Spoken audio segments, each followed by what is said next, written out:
Hi అండి. My dear మాన్షర్. Part 64. అప్పటికి తన తల్లి ఏమైందో అర్థం కాక, తండ్రి తనని సరిగ్గా పట్టించుకోక, తాతయ్యకి తనని పట్టించుకుని తీరిక లేక, చదువు మీద కాదు కదా సరిగ్గా తిండి మీద కూడా దృష్టి పెట్టలేకపోయాడు అర్జున్. సమయానికి రాజయ్య కూడా అక్కడ లేకపోవడంతో అంత పెద్ద ఇంట్లో అర్జున్ ఒంటరివాడయ్యాడు. దానికి తగ్గట్టు అర్జున్ కోసం ప్రత్యేకంగా నియమించిన ఆయా పసువాడని కూడా చూడకుండా అర్జున్ బెంగ బాధ భయంలో తినని మారం చేస్తే ఇష్టం వచ్చినట్టు గొడ్డును బాదినట్టు బాధేది ఆ రాక్షసి. ఆవిడ కొట్టేటప్పుడు దగ్గర ఎవరు లేకపోవడంతో అర్జున్ ఆర్తనాదాలు ఎవరికి తెలిసేవి కాదు. ఇంట్లోనే ఉన్న తండ్రి ఒళ్ళు తెలియకుండా తాగి తన రూమ్ లో బందీ అయిపోతే ఏమైందో తెలియని తల్లి తనని ఎలా ఆ రాక్షసి నుండి కాపాడుతుంది?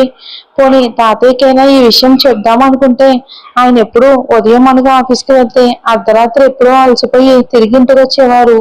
పైగా ఆయన వచ్చే టైంకి అర్జున్ ఆ రాక్షసి కొట్టిన దెబ్బలకు నీరసించి నిద్రపోయేవాడు పాపం. అలా రాక్షసి టార్చర్ 2 నెలలు మౌనంగా భరించేవాడు. ఇంత పైశాచికంగా జరుగుతున్నా పట్టించుకొని తన తల్లిదండ్రుల విషయంలో బీటలు వారిపోయింది. ఇది ఇలా ఉండగా ఒకరోజు ఆఫీస్ విషయాలు సెట్ కావడంతో అశోక్ గారు ఇంకా గదిలోనే బందీగా ఉంటున్న కొడుక్కి వాస్తవం చూపించి కనీసం అర్జున్ కోసమైనా అతను మారేలా చేయాలి అనుకుని ఆ రోజు ఆఫీస్కి వెళ్లకుండా లేచిన వెంటనే కొడుకు రూమ్ దగ్గరికి వెళ్లారు. ఆయన టైమింగ్ ఎంత దురదృష్టంగా ఉందంటే ఆయన వెళ్లి కొడుకు ఊపిరి గాలిలో కలిసిపోయి శవమై కనిపించాడు. అరవింద్ గారు చనిపోయారు అని అర్థం కాగానే ఆ తండ్రి గుండె పగిలిపోయింది. ఆయన బాధ నిజంగా మాటల్లో చెప్పలేనిది. తల్లి చనిపోయిన విషయం అర్జున్ దగ్గర దాయగలిగారు కానీ తండ్రి చనిపోయిన విషయం అర్జున్ దగ్గర దాయటం ఆయన వల్ల కాలేదు. అర్జున్ చేతే అరవింద్ గారి దహన సంస్కారాలన్నీ పూర్తి చేయించి తిరిగి ఇంటికి చేరుకున్నారు అశోక్ గారు. అప్పటి నుండి 10 రోజులు కూడా పుట్టెడు దుఃఖంతో రోజులు ఎలా గడిచాయో కూడా అశోక్ గారికి తెలియలేదు.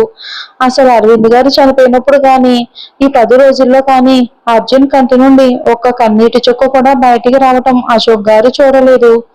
అలా అని అర్జున్ మాట్లాడడం కూడా ఆయన వినలేదు. ఇప్పటికే తల్లి దూరమైంది కానీ ఏమైందో తెలియని పరిస్థితిలో ఉంటే తండ్రి కూడా ఇలా దూరం అయ్యేసరికి అర్జున్ పూర్తిగా డిప్రెషన్ లోకి వెళ్ళిపోయాడేమో, అందుకే ఇలా ఉండుంటాడు అనుకుని అరవింద్ గారి పెద్ద కర్మ అయ్యాక అర్జున్ అన్ని వివరంగా చెప్పి అన్ని తానే అయ్యి పెంచాలి అనుకున్నారు. కానీ అరవింద్ గారి పెద్ద కర్మ జరిగాక హాల్లో మౌనంగా కూర్చున్న అర్జున్ దగ్గరికి ఆయా వచ్చి ఫుడ్ ప్లేట్ అర్జున్ ముందు తినమని కసిరింది కళ్ళారి చేస్తూ. అరవింద్ గారు చనిపోయినప్పటి నుండి కూడా ఆయా నుండి ఆ నరకం తప్పింది. తండ్రి చనిపోయాక అర్జున్ ఆ రాక్షసిని చూడటం మళ్ళీ ఇదే. ఆవిడ తెచ్చిన భోజనం ప్లేట్ వైపుకు ఆవిడ వైపుకు మార్చి మార్చి చూసి అప్పటికే ఆమె విషయంలో సహనం నశించిన అర్జున్ మూలను ఉన్న చీపురు గట్ట తెచ్చి చిన్న పిల్లాడైనా సరే ఇష్టం వచ్చినట్టు కొడుతూ ఉంటే దున్నపోతులా ఉన్న అర్జున్ కొట్టే దెబ్బల నుండి తప్పించుకోలేకపోయిందే రాక్షసి. పిచ్చరుపులు అరుస్తూ ఇల్లంతా పరిగెడుతూ ఉంటే పెద్ద కర్మ చేసి వెళ్లిన పంతులు గారు వెంటనే బయటికి వెళ్లిన అశోక్ గారు రాజయ్య ఆ అరుపులు విని కంగారుగా లోపలికి వచ్చి చూసేసరికి అక్కడ జరుగుతుంది చూసి ఒక్క క్షణం వాళ్ళ కళ్ళను వాళ్ళే నమ్మలేకపోయారు. 5 ఏళ్ల చిన్ని అర్జున్ దున్నపోతులా బలిసి ఉన్న ఆయాను చీపురుతో ఇష్టం వచ్చినట్టు కొడుతూ ఇల్లంతా పరిగెట్టిస్తూ ఉంటే ఆవిడ ఆర్తనాదాలు ఇల్లంతా మారు మ్రోగుతూ ఉన్నాయి. అది చూసి అశోక్ గారు రాజయ్య షాకి గురయ్యారు. కానీ వెంటనే తేరుకుని అర్జున్ని ఆపి విషయం కనుక్కునేసరికి అశోక్ గారికి రాజయ్యకి ఇన్ని రోజులు అర్జున్ ఇంత నరకం అనుభవించినందుకు భరించలేని బాధగా అనిపించిన ఆయా మీద చాలా కోపం వచ్చింది. అశోక్ గారు కోపంగా ఆ ఆయా ముందుకు వెళ్ళేసరికి రాజయ్య కోపంగా ఆమె చెంపలు వాయించేసి మెడ పట్టుకుని ఇంటి నుండి బయటికి గెంటేశాడు. ఆ సంఘటన జరిగాక అర్జున్ మాట్లాడడం పూర్తిగా తగ్గించడమే కాదు అసలు ఆడవాళ్ళను చూసినా అసహించుకునేవాడు. పైగా తల్లిదండ్రుల ఫోటో ఎక్కడైనా చూస్తే అది విసిరి కొట్టే వరకు అస్సలు ఊరుకునేవాడే కాదు. అప్పటి నుండి బిజినెస్ ని ఎంత కష్టంగా హ్యాండిల్ చేస్తున్నా అర్జున్ని మాత్రం చాలా అపురూపంగా చూసుకుని అన్ని తానే అయ్యి పెంచుకునేవారు. కానీ అప్పటి వరకు అందరితో సరదాగా అల్లరి చేస్తూ ఉండే అర్జున్ స్కూల్లో కూడా ఒక్క గోకుల్ని తప్ప కనీసం తన దగ్గరకు అప్పుడప్పుడు సెలవులకు అరుణ్ ఇక్కడికి వచ్చినా అసలు అరుణ్ ఎవరో తనకి తెలియనట్టే ప్రవర్తించేవాడు అర్జున్. నెమ్మదిగా అర్జున్ ప్రవర్తనకు విసిగిపోయి అరుణ్ ఇక వైజాగ్ రావటమే మానేశాడు. అదే టైంలో గోకుల్ పేరెంట్స్ చనిపోతే గోకుల్ని ఇంటికి తెచ్చుకుని అర్జున్తో సమానంగా పెంచారు ఆయన. కానీ ఆయనకి అప్పటికి అర్థం కానిది ఒకటే, అసలు అర్జున్ తల్లి తండ్రుల మీద ఎందుకంత ద్వేషం పెంచుకున్నాడు. పైగా ఆడవాళ్ళని చూసిన కనీసం వల్ల తన దరిదాపుల్లో ఉన్న అర్జున్ ఎందుకంత వైల్డ్ గా ప్రవర్తిస్తున్నాడో ఆయనకు అర్థమయ్యేదే కాదు. గోకుల్కి కూడా అదే విషయం అర్థమయ్యేది కాదు. కానీ అర్జున్ ని బాధ పెట్టడం ఇష్టం లేక అర్జున్ అంటు పెట్టుకుని ఉండేవాడు గోకుల్. కానీ అనుకోకుండా ఒక రోజు అర్జున్ ఒంటరిగా కూర్చున్నప్పుడు అర్జున్ తో మాట్లాడుతున్న లోకేష్ గారిని చూసిన గోకుల్కి ఎందుకు అనుమానం వచ్చి, ఇద్దరికి అసలు గోకుల్ ఆ దరిదాపుల్లో ఉన్నట్టే తెలియకుండా ఆయన మాటలు విన్నాడు గోకుల్. అసలు ఆడవాళ్ళు మంచివాళ్ళు కాదు అర్జున్, ఆడదంటేనే స్వార్థం. అందుకే మీ అమ్మ మీ నాన్నను మోసం చేసి అందరికీ దూరంగా వెళ్ళిపోయి హాయిగా బ్రతుకుతుంది. అది తట్టుకోలేక మీ నాన్న సూసైడ్ చేసుకుని చచ్చిపోయాడు. అది కాక మీ తాతయ్య నీ దగ్గర పెట్టిన ఆయ నీ ఉప్పు తింటూ నిన్నే ఎంత రాక్షసంగా కొట్టిందో నీకింకా గుర్తుంది కదా. అయినా ఈ ప్రపంచమే ఇలాంటిది అర్జున్.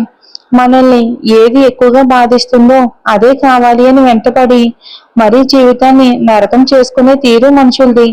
కానీ మీ నాన్న స్నేహితుడిగా కాకుండా నీకు మంచి శ్రేయోభిలాషిగా చెప్తున్నాను.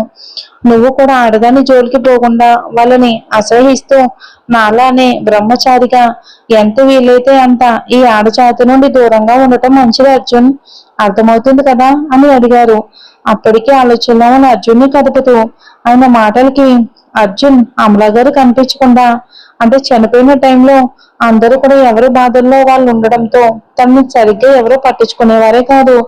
అదే టైంలో విషయం తెలుసుకుని అక్కడికి వచ్చిన లోకేష్ గారు ఇప్పుడు మాట్లాడిన మాటల్ని అర్జున్ పసి మనసులో నాటేలా నూరు పోసి అర్జున్ మనసుని విషపూరితం చేసే ప్రయత్నం మొదలు పెట్టారు.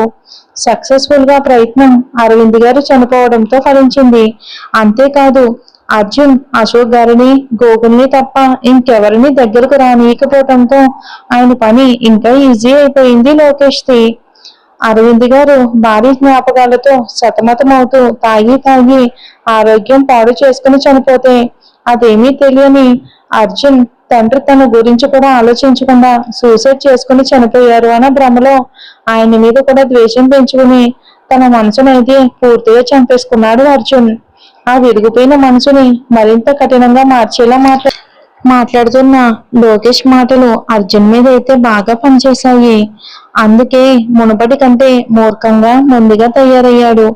అర్జున్లో మొండితనం రోజు రోజుకి పెరుగుతుందే గాని తగ్గకపోవటంతో చూసి చూసి విసుకొచ్చి గోకుల్ తను తెలుసుకున్న విషయాలన్నీ అశోక్ గారికి చెప్పాడు. అది విన్న అశోక్ గారు అసలు లోకేష్ ఎందుకు అర్జున్ మనసును ఎందుకు విరిచేశారో అర్థం కాక అదే విషయం తెలుసుకునే ప్రయత్నం చేస్తే అసలు ఆయన ఊహించిన నిజాలు, అమలా గారు అరవింద్ గారు ప్రేమించుకుంటున్న సమయంలోనే లోకేష్ అమలాని ఇష్టపడడం మొదలు పెట్టాడు. అదే విషయం అమలాకైనా చాలా సార్లు ఎక్స్ప్రెస్ చేశారు. కానీ ఆవిడ సున్నితంగా తిరస్కరించారు. కానీ ఈ విషయం అరవింద్ గారికి చెప్పి ఫ్రెండ్స్ మధ్య విభేదం తీసుకుని రావటం ఇష్టం లేక ఆ విషయం అక్కడతోనే వదిలేశారు. లోకేష్ తను ఇష్టపడ్డ అమ్మాయితో అరవింద్ గారు క్లోజ్ గా ఉండటం అది చూసి తట్టుకోలేకపోయాడు లోకేష్. కానీ ఆ ఇద్దరు ఒకరిపై ఒకరు పెంచుకున్న ప్రేమను ఎక్స్ప్రెస్ చేసుకోకపోవటం వలన కొంతలో కొంత హ్యాపీగా ఉండేవారు. అలా కాలేజ్ అయిపోయాక ఆయన తండ్రి బిజినెస్ పరంగా అవుట్ ఆఫ్ సిటీ పంపిస్తే ఆయన వెళ్ళి తిరిగి వచ్చేసరికి అమల అరవింద్ గారి పెళ్లి జరిగిపోవటం, అర్జున్ అమలా గారికి కడుపున పడడం అన్ని వరుసగా జరిగిపోయాయి. ఇది అసలు ఏమాత్రం తట్టుకోలేకపోయాడు లోకేష్. ఆయన బాధను ఇంకా రెట్టింపు చేస్తూ తల్లిలేని లోటు తెలియకుండానే పెంచిన తండ్రి అదే టైంలో హార్ట్ స్ట్రోక్ తో చనిపోవడం ఆయన్ని ఇంకా కృంగిపోయేలా చేసింది. అప్పుడే ఆయనలోని రాక్షసుడు నిద్ర లేచాడు. తనని కాదని స్నేహితుడిని పెళ్లి చేసుకుని సంతోషంగా ఉన్న అమలా గారి జీవితం ఎలాగైనా నాశనం చేయాలి అనుకుని చాలా ప్రయత్నాలు చేశారు. అన్ని ప్రయత్నాలు దేవుడు అమలా గారి వరకు వెళ్లకుండా తిప్పికొట్టడంతో టైం కోసం వేచి చూడడం మొదలు పెట్టాడు ఆయన. కరెక్ట్ గా టైంకి అమలా గారికి ఆరోగ్య పరిస్థితి తెలుసుకుని ఆయన మామూలుగా రాక్షస ఆనందం పొందలేదు, చాలా ఆనందం పొందాడు.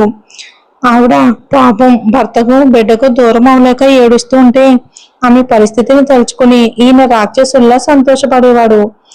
ఆవిడ హాస్పిటల్ నుండి బయటికి రావడం చూసి ఆమెను ఫాలో అయ్యి ఇక కర్కశంగా ఆమెను యాక్సిడెంట్ చేసి చంపేసి ఆమె మొహం కూడా గుర్తుపట్టని విధంగా చేశాడు. ఆమెను అలా చూసి స్నేహితుడు కృంగిపోతూ ఉంటే మరింత ఆనందం పొందుతూ స్నేహితుడు చస్తూ బ్రతకాలి అని మనసారా కోరుకుని అరవింద్ గారు మద్యానికి అలవాటు పడడం తెలుసుకుని ఇంకా సంతోషపడ్డాడు. ఇక మిగిలింది అర్జున్ కాబట్టి అర్జున్ దగ్గర అశోక్ గారు పెట్టిన ఆయన్ను డబ్బుతో కొనేసి అర్జున్ కి ఆమె చేత నరకం చూపించాడు. అలాగే వీలైనప్పుడు అర్జున్ ఒంటరిగా కలుస్తూ అతని మనసుని మాటలతో విరిచేసి అర్జున్ ని పూర్తిగా మార్చేశాడు. అశోక్ గారికి తన కోడల్ని యాక్సిడెంట్ చేసి చంపింది లోకేష్ అని తెలియదు. అదంతా తర్వాత ఇదంతా తెలుసుకున్న అశోక్ గారు లోకేష్ ని నిలదీయాలి అని ప్రయత్నించారు. కానీ అప్పటికే లోకేష్ ఈ దేశాన్ని వదిలిపెట్టి వెళ్ళిపోవడంతో అది సాధ్యం కాలేదు. ఇక అర్జున్ కి జరిగినవన్నీ చెప్దామని చాలా ట్రై చేశారు. కానీ అర్జున్ చెప్తే వినే పరిస్థితి ఎప్పుడో దాటిపోవడంతో ఇక టైంలో అశోక్ గారు పడ్డ మనోవేదన వర్ణాతీతం. అర్జున్ ఎందుకెంత మొండిగా మూర్ఖంగా ఉన్నాడో మీకు ఇప్పటికైనా ఒక క్లారిటీ వచ్చింది అనుకుంటున్నా. అలాగే లోకేష్ చెప్పింది అర్జున్ అంతగా నమ్మటానికి కూడా పరిస్థితులు అనుకూలించడమే కాదు, అంత చిన్న వయసులో తల్లి నుండి దూరం తను ఎదుర్కొన్న పరిస్థితులు అర్జున్ ని లోకేష్ ఏం చెప్పినా నమ్మే విధంగా మార్చాయి. అందుకే అర్జున్ ఈ రోజంతా ఇబ్బంది పడుతున్నాడు అన్నమాట.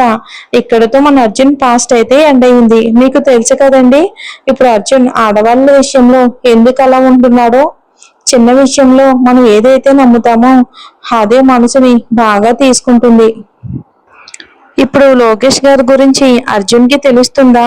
మరి స్నేహను ఇప్పుడు అర్జున్ ఎలా దక్కించుకుంటాడు? అదే స్టోరీ అండి, చూద్దాం వచ్చే ఎపిసోడ్ లో.